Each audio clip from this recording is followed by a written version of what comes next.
অরণ্যকে ফিরিয়ে আনতে ফুলকির নতুন অভিযান। মেয়েকে দেওয়া কথা রাখতে ফের পুরনো রূপে ফুলকি। আমরা এমনটাই দেখতে পারব, চলুন বিস্তারিত জেনে নেই। ধারাবাহিকের বর্তমান পর্ব অনুযায়ী দর্শকরা দেখেছেন কাউকে কিছু না বলে হঠাৎ করেই ফুলকি এবং তার গোটা পরিবারের জীবন থেকে উধাও হয়ে গিয়েছে অরণ্য।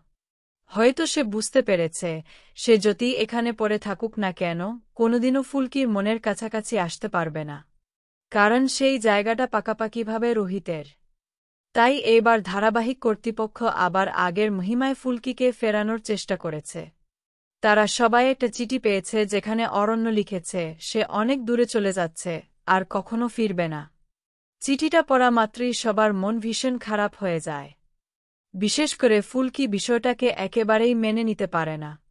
সে এসবের জন্য নিজেকে দায়ী করতে থাকে। ফুলকির মেয়ে ফুলঝুরি তার মাকে বলে সে যেন তার অরণ্য বাবুকে খুঁজে আনে।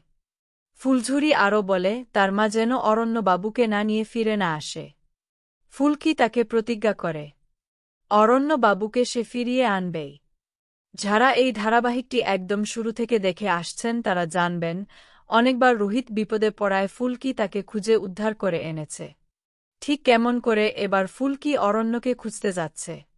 এর মধ্যে দিয়ে আবারও সেই পুরনো রোহিত ফুলকির আমেজ ফিরে আসতে চলেছে ধারাবাহিকের পর্দায়। তো বন্ধুরা, এমনটা হলে আপনাদের কেমন লাগবে কমেন্ট করে জানিয়ে দিন।